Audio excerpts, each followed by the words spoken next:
Glad you could join us tonight for sports. I'm Jackson Roberts. Hope you're doing well. 288 days. That's how long it had been since the Timberwolves played a regular season game. But for the first time since March 10th, they took the court. And it was tonight at home against the Pistons to tip off the 2021-22 campaign. Early on, Detroit had the ball and a 4-0 lead. Jeremy Grant, one of 4 field goals in the game, and Detroit's got the early advantage. Second quarter, it's a closer game now. 7-point deficit, make it 4. Malik Beasley, 23 points in this matchup. That was a team high. 4-point game.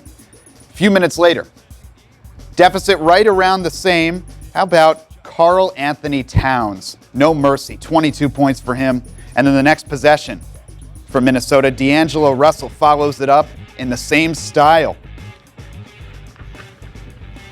And you know what? This game came right down to the wire, but in the end, Timberwolves come back to win, powered by an 11-0 run in the final 2 minutes of this game, part of that larger run you see right there. They got the lead right after the beginning.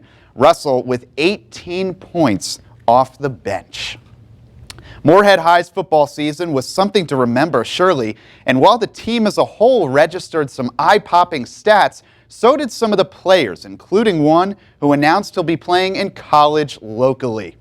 That would be defensive end Thomas Myers, who racked up 47 tackles in the Spuds' 7-game season, 26 of which were for a loss. That's the most in the state, and his 10 sacks were the second most in all of Minnesota high school football. The senior had at least 1 in every game and 2 in each of the final 3 games this season. Myers is going to join a Dragons defense that allowed a league-best 12.5 points a game and only 3 rushing touchdowns last year.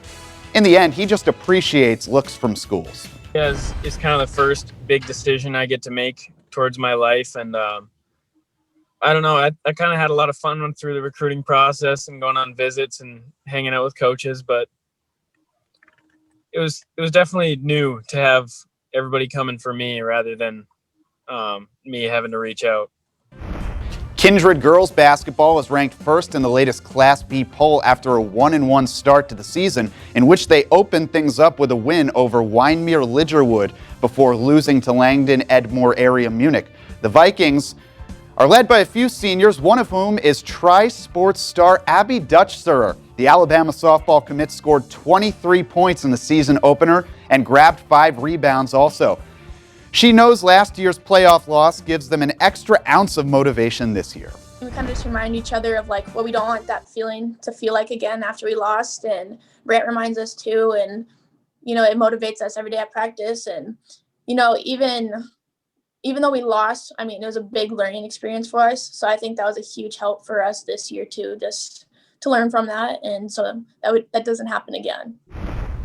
The Vikings get 165 votes from the North Dakota Press Sportscasters and Sports Writers Association. Langdon Edmore area Munich a close second after jumping out to a 2-1 start, rebounding from an opening loss against Benson County with back-to-back wins over Harvey Wells County and Kindred.